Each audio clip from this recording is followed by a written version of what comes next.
నమస్తే అండి ఎన్టీవీ ప్రేక్షకులందరికీ ముందుగా సంక్రాంతి శుభాకాంక్షలు.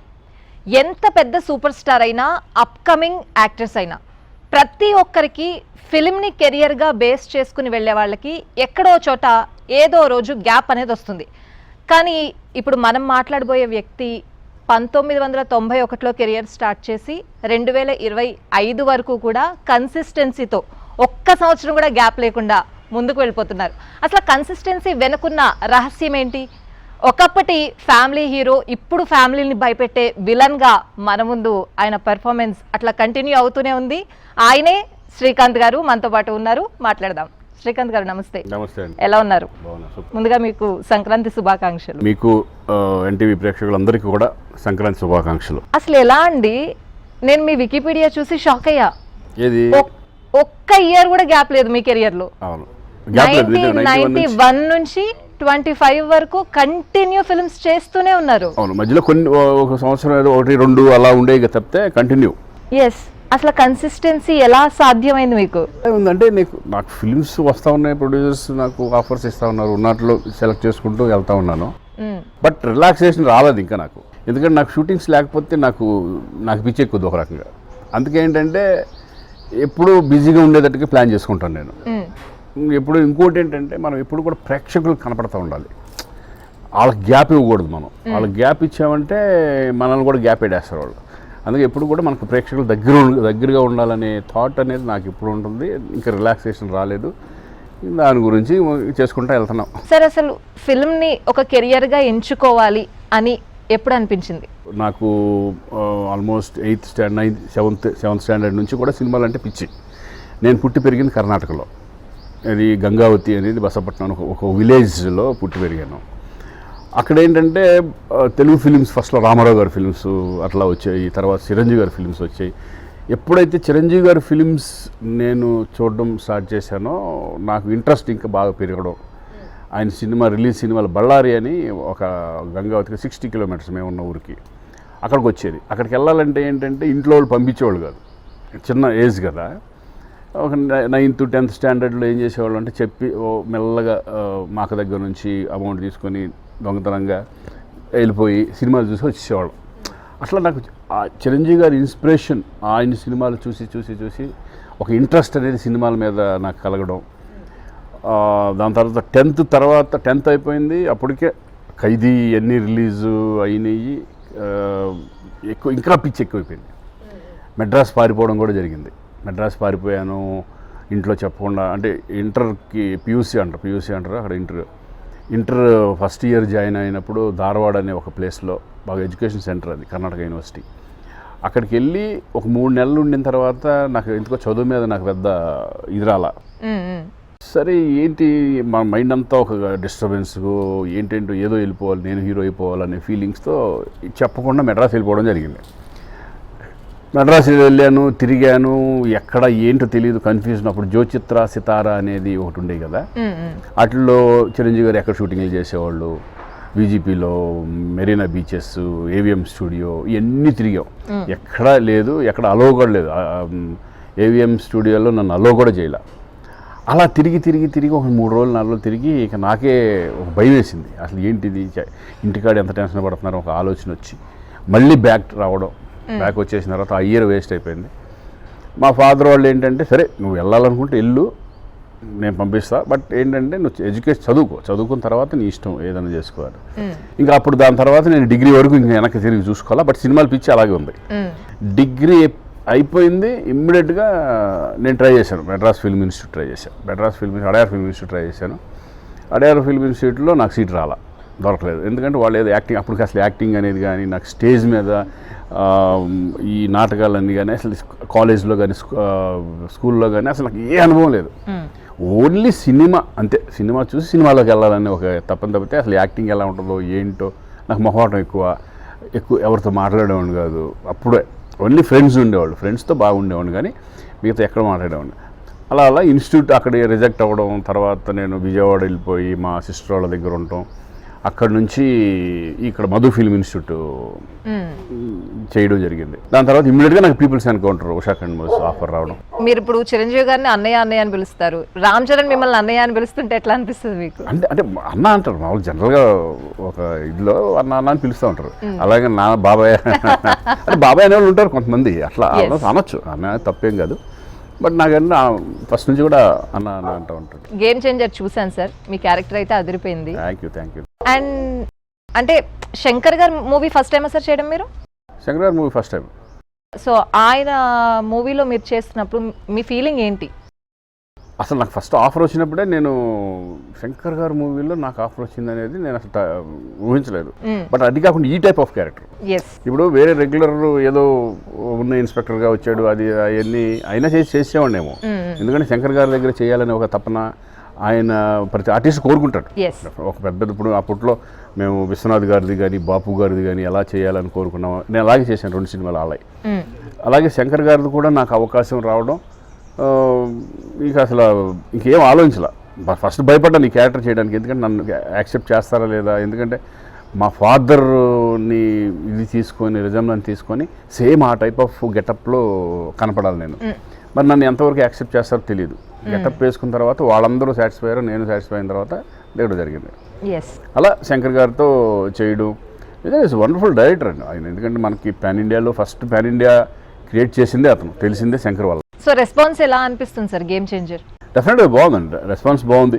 కొన్ని మిక్స్డ్ అక్కడక్కడ మిక్స్ ఉన్నా కూడా డెఫినెట్గా చరణ్ పర్ఫార్మెన్స్ లెవెల్స్ వేరే హైలో ఉన్నాయి.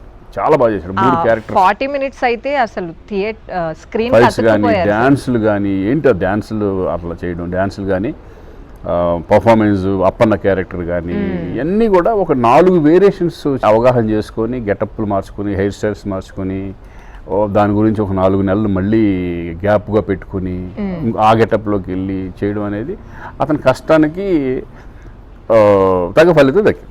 రంగస్థలం సినిమాలో చేసిన ఒక సాలిడ్ క్యారెక్టర్ చరణ్ది, మళ్ళీ ఈ సినిమాలో అప్పన్న క్యారెక్టర్. తన ఆ క్యారెక్టర్ చేస్తుంటే మీకు ఎట్లా అనిపించింది సార్? ఎందుకంటే నా కాంబినేషనే కదా, మొత్తం అంతా కాంబినేషనే అప్పన్న క్యారెక్టర్. అంటే చాలా పరిణితి చెందిన ఆర్టిస్ట్ లాగా, ఎందుకంటే ఆ నత్తి రావడం, నత్తి ఉండడం, అక్కడేమో ఆ దాంట్లోనేమో ఇనపడిన క్యారెక్టరు, దీంట్లో నత్తి.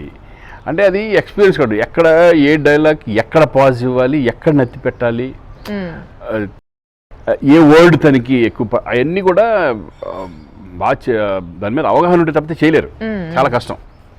అటువంటిది ఆయన మాటలు రావట్లేదు, నేను వెళ్ళలేననే పడే తపన, నేను రాజకీయాల్లోకి పనికిరానా అనే తపన ఒకటి, ఇవన్నీ కూడా చాలా పర్ఫార్మెన్స్ చాలా బాగా చేశాడు. ఇప్పుడున్న యంగ్ హీరోస్కి ఫ్లాష్ బ్యాక్ క్యారెక్టర్స్కి సపోర్టింగ్ రోల్లో మిమ్మల్నే ఎందుకు ఎంచుకుంటున్నారు?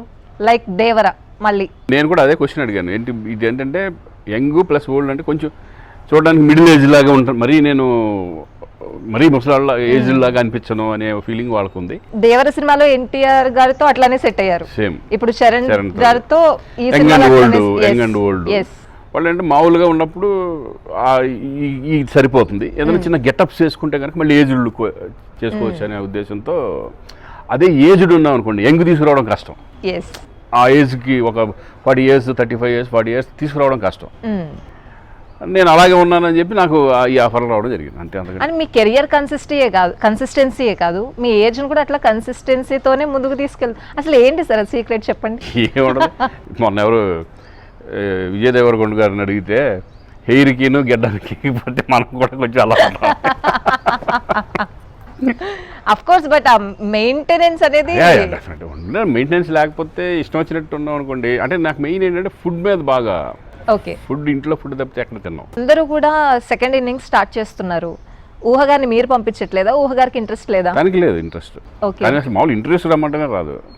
బతిమాల ఏదో బాగా అప్లికేషను అది ఇది అంటే తప్పితే, మొన్న కూడా మా రోషన్ దాని గురించి వచ్చింది తప్పితే, ఏది పెళ్లి చదివేటప్పుడు ఇంటర్వ్యూస్ వీటికి లేకపోతే తను రాదు ఎక్కువ, అంతే తప్పితే no second innings nothing. Happy ఇంకా లైఫ్ ఏముంటుంది. ఇంకా మీరు పిల్లలు తనకి ఇంట్రెస్ట్ లేదు, ఇంట్రెస్ట్ ఉన్నప్పుడు మనం ఆపేది ఏమీ లేదు, ఎవరో ఒకరు బిజీగా ఉంటే చాలు. వాళ్ళ పని వాళ్ళు, మన పని మనం. సార్ రోషన్ కెరియర్ మీద ఫోకస్ చేస్తున్నారు సార్ మీరు? డెఫినెట్గా. ఇప్పుడు వైజయంతి జరుగుతుంది స్వప్న గారిది, ఛాంపియన్ అని. దాని మీదే కాన్సన్ట్రేషన్ ఇప్పుడు, ఎందుకంటే పెద్ద ఫిల్ము, మంచి ఎమోషన్తో కూడిన ఫిల్మ్ అది, రెడికల్ టైప్ ఆఫ్ ఫిల్ము. ఎందుకంటే దాని తర్వాత ఏంటనేది కెరియర్ కంటిన్యూ వెళ్తూ ఉంటుంది. సార్ బేసిక్గా వారసుడు ఇండస్ట్రీలోకి వచ్చాడంటే వారసుడితో కలిపి మనం కూడా చెయ్యాలి అన్న తపన మీకు ఉంటుంది, వారసుడికి ఉంటుంది. సో రోషన్తో మీరు ఎప్పుడు కలిసి చేయబోతున్నారు? ప్రస్తుతానికైతే లేదు, డెఫినెట్ చేస్తాం, చేయకుండా ఎందుకుంటాం. ఇప్పుడు మంచి సబ్జెక్ట్స్ దొరికి, క్యారెక్టర్స్ దొరికి, ఇప్పుడు వాడు రే నేను చేయనా అంటే ఇప్పుడు వద్దాను, ఇప్పుడు నువ్వేం ఒప్పుకోద్దు అంటాడు ఆరే రోషన్. ఎందుకంటే చేస్తాం, 100% జరుగుద్ది. ప్రస్తుతానికి మరి అది దాన్ని డిజైన్ చేసే బట్టి, సబ్జెక్టులను బట్టి, వాటిని బట్టి ఉంటుంది. రోషన్ని ఇప్పుడున్న ఫీల్డ్ని చూస్తే తను ఎంతవరకు దాన్ని క్లబ్ చేయగలడు అని మీరు అనుకుంటున్నారు సార్? అంటే నాకు ఇప్పుడు చిన్నప్పటి నుంచి చూసి పెరిగినోడేగా, ఇండస్ట్రీలో ఉన్నాడే. ఇప్పుడు నేనైతే ఫస్ట్లో బిగినింగ్లో ఏమి లేకుండా వచ్చినాడు నేను. ఇప్పుడు అందరినీ చూసి ఇండస్ట్రీలో ఉన్నాడే, అన్ని సినిమాలు ఎలా ఉంటున్నాయి, సినిమాలు ఫాలో అవ్వకుండానే వెళ్తున్నాడు. ఇప్పుడున్న జనరేషన్ ఎంత కష్టపడుతున్నారు అనేది మాత్రం 100% మనమే చూస్తున్నాం. ఈరోజు ఇదివరకు మేము అంతా ఎక్సర్సైజ్ చేసి బాడీ అసలు ఏమి ఉండేది కదా మాకు. ఇప్పుడు తప్పదు, ఇప్పుడు కంపల్సరీ ఫిట్నెస్ అనేది చాలా ఇంపార్టెంట్. ఆ ఫిట్నెస్ ఇవన్నీ చాలా బాగా అతనికి అవగాహన వచ్చేసింది, అతనే చేసుకుంటాను. ఇప్పుడు నేను చెప్తే నువ్వు చెయ్యి అంటే కాదు అది. ఎందుకంటే అతను లీస్ట్ యాస్బర్గ్ వెళ్ళాడు, అతనే నేను జాయిన్ చేయించాలని కాదు, ఆయన ఇంట్రెస్ట్ ఉండి రోషన్కి నేను అక్కడ జాయిన్ అవుతాను, నేను LAలో జాయిన్ చేయించాను. తర్వాత మళ్ళీ నేను అసిస్టెంట్ డైరెక్టర్గా జాయిన్ అవుతాను అన్నాడు. బాంబే పంపించి దబాంగ్ 3 మన సల్మాన్ ఖాన్ ఫిల్మ్లో అసిస్టెంట్ డైరెక్టర్గా ప్రభుదేవ పక్కన ఒక ఇయర్ అంతా అలా వెళ్ళాడు. అతను ఏమనుకుంటే ఆ ఇంట్రెస్ట్ చేయాలని తపన ఉంది కాబట్టి I hope everything is positive. Up and downs వచ్చినప్పుడు మీ స్టేట్ ఆఫ్ మైండ్ ఎలా ఉండేది సార్? ఎక్స్పెక్ట్ చేసి కొన్ని ఏమైనా డిసప్పాయింట్ అయితే మాత్రం కొంచెం ఫీలింగ్ 100% ఉంటుంది. లేదు అనేది మనం దులిపేసుకుని వెళ్ళలేము, కానీ దాన్ని కూడా తట్టుకునే కెపాసిటీ ఏంటంటే ఎక్స్పీరియన్స్ మీద వస్తుంది. ఇప్పుడు నేను చాలా ఫిల్మ్, ఇప్పుడు నా ఆల్మోస్ట్ 140 మూవీస్ లో ఇప్పటికీ నాకు ఆ ఫీలింగ్ ఉంటుంది, కానీ దాన్ని మళ్ళీ బయటకు వచ్చేస్తాం. Okay, all in the game. ఒక్కోసారి సక్సెస్ అవుతాయి, ఒక్కోసారి ఫెయిల్యూర్. సక్సెస్ అయినప్పుడు మనం ఎగిరి పడం, ఫెయిల్యూర్స్ వచ్చినప్పుడు చిన్న ఉంటుంది, దాన్ని ఓవర్కమ్ చేసుకుని మనం మళ్ళీ నెక్స్ట్ ప్రాజెక్ట్ గురించి ఆలోచించడం తప్ప చేసేది ఏమి లేదు. ఎప్పుడైనా మొహమాటంతో మీకు నచ్చకపోయినా చేసిన స్క్రిప్ట్ ఏమైనా? 100% ఉంటాయి. చాలా అంటే కెరియర్ ప్లానింగ్స్ ఇదివరకు మేము ఉన్నప్పుడు ఏంటంటే సినిమా తర్వాత సినిమా చేసుకుంటూ వెళ్ళిపోయేవాళ్ళం. ఇప్పుడు ఇప్పుడున్న జనరేషన్ అలా కాదు, ఏది పడితే అది చేస్తే కనుక వాళ్ళు ఇంటికి వెళ్ళిపోతారు, వాళ్ళు డెఫినెట్గా వాళ్ళు కష్టం. ఇప్పుడు మేమేంటంటే అప్పట్లో ఒక సినిమా వచ్చింది, ఈ సినిమా తర్వాత 3 సినిమాలు కంటిన్యూగా ఉండేవి, అగ్రిమెంట్ చేసేవాళ్ళం. అగ్రిమెంట్ అంటే మాటలో ఓకే నెక్స్ట్ సినిమా మీది, నెక్స్ట్ సినిమా మీది, నెక్స్ట్ అట్లా. ఇప్పుడు హిట్ అయిపోయిన తర్వాత ఒక సినిమా పెద్ద హిట్ అయింది అనుకోండి, హిట్ అయిన తర్వాత దాన్ని పెంచుకోవడానికి ఛాన్స్ లేకుండా పోయేది. ఎందుకంటే సేమ్ ఇదే లెవెల్ సబ్జెక్ట్లో అదే లెవెల్లో వెళ్తున్నాం. ఇప్పుడేంటి, ఒక హీరో కెరీర్ ఏంటంటే ఒక సినిమా హిట్ అయిందంటే అతను ఇక్కడికి వెళ్ళిపోతాడు, సడన్గా వెళ్ళిపోతాడు, దాన్ని మళ్ళీ మెయింటైన్ చేసుకుని మళ్ళీ అట్లా పెంచుకుంటూ వెళ్ళిపోతాడు. కానీ మాకు అప్పుడు అట్లా లేదు, చేసుకుంటూ వెళ్ళడమే. బడ్జెట్ విషయంలో ఎప్పుడూ ఒక మిక్స్డ్ టాక్ ఉంటుంది సార్. అంటే బడ్జెట్ కావాలని పెంచేస్తున్నారు, విపరీతంగా పెంచేస్తున్నారు, అంత బడ్జెట్ పెట్టక్కర్లేదని కొంతమంది అంటారు, బడ్జెట్ ఉంటేనే ఆ గ్రాండ్ ఇయర్ కనిపిస్తుంది అని కొంతమంది అంటారు. మీ ఉద్దేశం ఏంటి సార్? అంటే బడ్జెట్ పెట్టడంలో తప్పలేదు, వేస్టేజ్ అనేది చాలా ఎక్కువ ఉంటుంది. నేను అనేది వేస్టేజ్ కనుక కంట్రోల్ చేసుకోగలిగితే ఆల్మోస్ట్ చాలా మటుకు తగ్గుతుంది. ఇప్పుడు ఒక ఫిలిము సపోజ్ ఏదైనా పెద్ద ఫిలిం ఉందనుకోండి, మీరు ఎన్రోల్ చేస్తారు మ్యాక్సిమం ఒక 150 days అట్లా ఉంటుంది అనుకోండి. 115 daysని మీరు కరెక్ట్గా 115 days ప్లాన్ చేయండి. 4 సంవత్సరాలు 3 సంవత్సరాలు ప్లాన్ చేసుకోండి. 3 సంవత్సరాలు అంటే ఎంత, ఒక సంవత్సరానికి ఎంత 365 చేసేది 150 days. దాన్ని పక్కాగా చేసుకుంటే, తొందరగా చేసుకుంటే వడ్డీలు తగ్గుతాయి ప్రొడ్యూసర్కి. వాటికి ఎక్కువ వేస్టేజ్ అంతా అదే కదా మెయిన్. అటువంటివన్నీ కంట్రోల్ చేసుకుని వెళ్ళగలిగితే కొన్ని ఫిల్మ్స్ అట్లాగే చేస్తారు జనరల్గా. కొన్ని ఏంటంటే విచ్చలవిడిగా వెళ్ళిపోతా ఉన్నాయి. ఇదివరకు అయితే మేము ఉన్నప్పుడైతే కనుక మేము ఒక సీన్ ఈరోజు ఏమన్నా స్టార్ట్ అయిందంటే అనుకున్న షెడ్యూల్ ప్రకారం సీన్ అయిపోవాల్సిందే అనుకుని చేసుకుంటూ వెళ్ళాము. ఈరోజు ఒక సీన్ చేయాలంటే 3-4 రోజులు పడుతుంది. అంటే రిలాక్స్డ్గా ఏంటో అలా చేస్తున్నారు. మరి మేము ఆశ్చర్యపోతున్నాం. ఆదివారాలు షూటింగ్లు ఉండవు, ఆదివారాలు ఏమి ఉండేది కదా. మీ ఖడ్గం సినిమా మీ ఫ్యాన్స్కే కాదు అందరికీ చాలా ఇష్టం. అందులో మీరు ఒక ఫెరోషియస్ ఆఫీసర్ రోల్ అనేది ఆ ఇంపాక్ట్ చాలా రోజులు ఉండిపోయింది. అది రిలీజ్ అయిన తర్వాత కూడా మళ్ళీ ఆ ఇంపాక్ట్ రీక్రియేట్ అయింది. అలాంటి క్యారెక్టర్ మళ్ళీ ఇంకొకటి రాలేదా సార్, మీరు చెయ్యలేదా? నేను ఎందుకు చేయను, వస్తే చేస్తాం. అంటే ఆ టైప్ ఆఫ్ కొన్ని రాలా మనకి. అంటే ఇప్పుడు నేను క్యారెక్టర్స్ చేస్తున్నాను, ఇప్పుడు మళ్ళీ ఇంకొక 2 ఫిలిమ్స్ నా ఏజ్ జరుగుతుంది, నేను హీరో, ఒక డిఫరెంట్ మూవీస్ డిఫరెంట్ కాన్సెప్ట్తో చేద్దామని, రెగ్యులర్ మూవీస్ లాగా కాకుండా అవి జరుగుతున్నాయి. ఒక పక్కనే ఈ క్యారెక్టర్ చేస్తున్నాం. క్యారెక్టర్ అనేది వాళ్ళు ఇస్తే దాంట్లో విచ్ ఈస్ ద బెస్ట్ అని సెలెక్ట్ చేసుకుంటాం అంతే. ఇప్పుడు నాకు దేవర వచ్చింది, తర్వాత ఇది గేమ్ చేంజర్ వచ్చింది, ఈ 2 తర్వాత ఇప్పుడు కళ్యాణ్ రామ్ తోటి చేస్తున్నా, సాయిధరం తేజ్ తోటి జరుగుతున్నాయి. అన్ని డిఫరెంట్ క్యారెక్టరైజేషన్స్. ఇప్పుడు ఒక రకంగా ఏంటంటే ఇప్పుడు బాగుంది అంటే ఎంజాయ్ చేస్తున్నాం. హీరో అనేప్పటికి ఒకటే టైప్ ఆఫ్ వెళ్ళి, ఇప్పుడు ఏంటంటే డిఫరెంట్ గెటప్స్తో, డిఫరెంట్ కాన్సెప్ట్స్తో, డిఫరెంట్ స్టోరీస్తో వెళ్ళడం నిజంగా కొంచెం నా మీద ఇంకా కాన్ఫిడెన్స్. ఇప్పుడు ఈ గేమ్ చేంజర్ తర్వాత ఇంకొంచెం కాన్ఫిడెన్స్ పెరిగింది నాకు.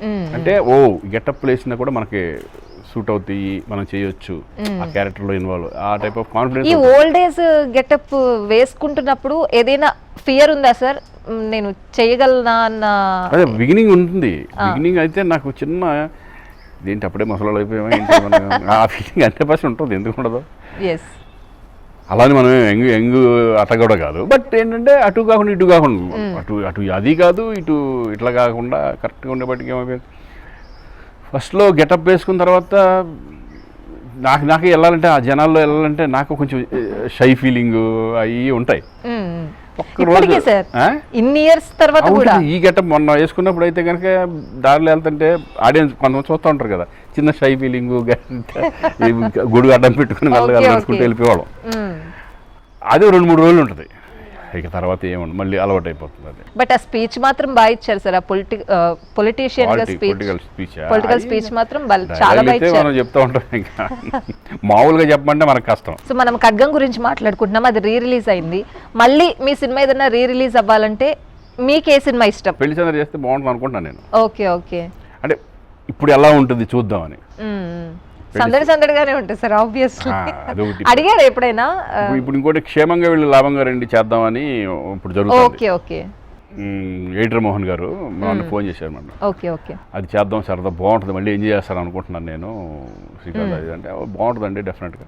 అంటే కేవశారుల బ్రహ్మానందం గారి కామెడీ అన్ని ఇప్పుడు జనరేషన్ తెలియదు కదా, అలా మారిపోతూ ఉంటుంది. కాబట్టి ఇప్పుడు పెళ్లి సందడి అనేది కూడా వస్తే బాగుంటుంది నేను నా వరకు మళ్ళీ రిలీజ్. బేసిక్గా మనిషిని పోలిన మనుషులు ఉంటారు అంటారు కదా, కానీ మీరు బెంగళూరులోనే మనిషిని పోలిన మనిషిని చూసేసరికి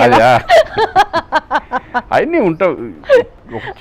ఆ టైంలో ఆ డ్రగ్స్ కేసు ఆ టైంలో సేమ్ నాలానే ఉన్నారేంటి అన్న ఫీలింగ్ వచ్చినప్పుడు మీకు ఏమనిపించింది సార్? నేను షాక్ ఫస్ట్. అంటే విచిత్రం ఏంటంటే మన జర్నలిస్టులతోనే కూర్చున్నాను నేను ఇంట్లో.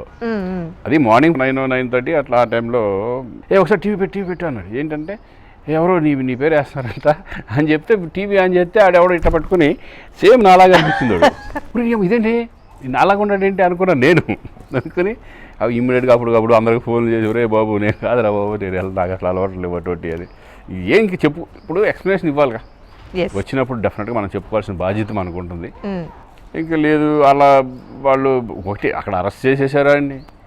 ఇప్పుడు నేను ఇక్కడ అలా చెప్తాను, నైట్ జరిగింది, ఈరోజు పొద్దున్నే మనం చెప్పింది. అది ఈ వస్తూ ఉంటాయి కామన్. నేను విడాకులు అని రాశారు మా ఇద్దరికి. ఇలాంటి వార్తలు ఊహ గారి వరకు అంటే బేసిక్ గా సెన్సిటివ్ గా ఉంటారా సార్ ఊహ గారు? ఒక రకంగా స్ట్రాంగ్గా ఉంటారు. ఇవన్నీ మనకు తెలియదు, 2 రోజులు అయితే మొత్తం అంత మనకేంటి ఈ టైప్లోనే నేను స్ట్రాంగ్గానే ఉంటా. నేను బాధపడిపోయి అరిచేసి ఈ టైప్లో ఉండదు. నేను తిట్టను కూడా తిట్టినాలని ఆ కర్మ, రే బాబు నవ్వుతానే చెప్తాను నేను, మీ కర్మ ఏంటి బాబు ఇట్లా ఉన్నాయి ఏంటి, ఇగో చూసుకోండి అని ఈ టైప్లో ఉంటుంది అంతే. అంటే మీరు ఇప్పటిదాకా చాలా క్యారెక్టర్లు చేస్తారు, ఒక కంప్లీట్ యాక్టర్ ఎవరైనా ఉన్నారు అంటే ఫస్ట్గా శ్రీకాంత్ గారి పేరు అయితే వస్తుంది. ఇంకా మీరు అరే నేను క్యారెక్టర్ ఇంకా చెయ్యాలని ఉంది నాకు అన్న క్యారెక్టర్ ఏమైనా ఉందా సార్? ఏముండదు, ఇంకంటే వచ్చిన దాన్ని మనం ఫీల్ అవ్వకుంటే వెళ్తాం. ప్రతిదాన్ని కొత్తగా ఫీల్ అయ్యి వెళ్తామే. ఇప్పుడు నేను ఇన్స్పెక్టర్ క్యారెక్టర్ చేసేసాను, ఇంకో సినిమాలో వచ్చింది అనుకోండి, దాన్ని ఇంకో కొత్తగా ఎలా చేద్దాం అని ఆలోచిస్తుంది తప్పితే మంచి చేసుకుంటే వెళ్ళడమే. నాకు అసలు యాక్చువల్గా మైథలాజికల్ అంటే చాలా ఇష్టం. మైథలాజికల్ క్యారెక్టర్స్ అంటే దాన్ని చేయడం అంటే ఇష్టం. కృష్ణుడు కానీ ఇప్పుడు కుదరదు ఎక్కువ, జనరల్గా అప్పట్లో చాలాసార్లు చెప్పాను నేను కృష్ణుడిగా చేయాలి అది అని. ఓకే, ఓకే, ఇప్పుడు ఓకే. ముదురు కృష్ణుడు అంటారు తప్ప ఏముండదు. అఖండ సినిమాలో వరదరాజుల క్యారెక్టర్ చూసేసరికి శ్రీకాంత్ గారేనా అని అనిపించింది ఫస్ట్ ఆఫ్ ఆల్ అందరికీ. అసలు ఈ క్యారెక్టర్ ఎలా ఒప్పుకున్నారు అని కూడా అనిపించింది. మీరు ఆ క్యారెక్టర్ చేస్తున్నప్పుడు మీ ఫీలింగ్ ఏంటి, అండ్ థియేటర్లో సినిమా చూస్తున్నప్పుడు మీ ఫీలింగ్ ఏంటి? Wonderful character. అంటే నేను కాదు ఇది వేరే అనేలాగా బోయపాటి గారు డిజైన్ చేశారు. అది యాక్చువల్గా ఎలా ఉండాలి ఏంటి, ఇంతంత హెయిర్ వేసుకొని, అంటే నాకు అది ఇన్స్పిరేషన్ ఆపరేషన్ దుర్యోధన అనుకోండి, ఏదన్నా అనుకోండి, హెయిర్ ఇంతంత ఉండాలి, బియర్డు, మళ్ళీ అది కూడా మా మైండ్స్లో చేస్తూ ఉంటాం కదా, ఆ తగ్గ రగ్గడ్నెస్ ఉండాలి. మనమేమో అంత రగ్గడగా జనరల్గా ఉండం, సాఫ్ట్గా ఆ టైప్లో ఉంటాం. అది రావాలి. ముందుకు ఫస్ట్ ఎప్పుడు కూడా ఒక గెటప్ కుదిరిందంటే పర్ఫార్మెన్స్ లెవెల్స్ మనం తెచ్చేసుకోవచ్చు. ఇప్పుడు ఎమోషన్ కానీ ఇది కానీ ఏదన్నా సరే స్టెబిలిటీ అవన్నీ తెచ్చుకోవచ్చు. ముందు గెటప్ కుదరాలి. నేను నమ్మేది అది బాగా ఫస్ట్ గెటప్ కుదిరింది మనకి. గెటప్ కుదరంగానే వరదరాజుల క్యారెక్టర్ వచ్చేసింది, గ్రిప్లోకి వచ్చేసింది. ఇక బోయపాటి గారు ఆయనకి ఏం కావాలో ఆయన చక్కగా నీట్గా బిల్డప్తో సహా చేసుకుంటారు ఆయన. ఇంకా నేను ఎక్కువ డైరెక్టర్స్ నమ్మేస్తాను. డైరెక్టర్ ఏం చెప్తే అది చేసుకుంటూ వెళ్ళిపోతూ ఉంటాను. అలా ఆ వరదరాజుల క్యారెక్టర్ వాళ్ళు బాలకృష్ణ గారు ఆపోజిట్గా అంత పెద్ద క్యారెక్టర్ రావడం, ఎందుకంటే అంతకుముందే నేను బాలకృష్ణ గారితో శ్రీరామరాజ్యం లక్ష్మణుడిగా చేశాను, తమ్ముడిగా చేశాను. ఇప్పుడేమో వరదరాజులుగా చేయడం అంటే యాక్సెప్ట్ చేస్తారు ఆడియన్స్, ఎందుకంటే గెటప్ కుదిరి ఇప్పుడు క్యారెక్టర్లు ఈ సినిమాలో ఇది, ఇంకో సినిమాలో ఇది అని ఉంటుంది కాబట్టి ఆడియన్స్ డెఫినెట్గా యాక్సెప్ట్, కానీ కుదరాలి. మళ్ళీ మీ అన్నయ్యతో సినిమా చేస్తున్నారా సార్? ఎప్పుడు అవకాశం వస్తే అప్పుడు చేస్తాం డెఫినెట్గా. అంతే అంటారు? క్యారెక్టర్స్ రావాలి, నేనే అడుగుతూ ఉంటాను ఇప్పుడు అన్నయ్య మళ్ళీ ఎప్పుడు అన్నయ్య అని.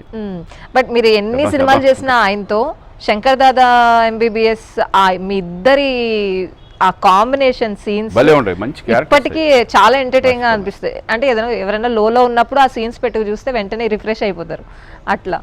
సో మళ్ళీ అలాంటి సినిమాలు, అలాంటి క్యారెక్టర్లు రావాలని కోరుకుంటాను నేను. డెఫినెట్గా నాకు ఇష్టం కూడా ఆ ఎంటర్టైన్మెంట్, ఆ వే ఆఫ్ ఇది, ఆ బాడీ లాంగ్వేజ్, చక్కటి ఎంటర్టైన్మెంట్, అవి నాకు చాలా ఇష్టం.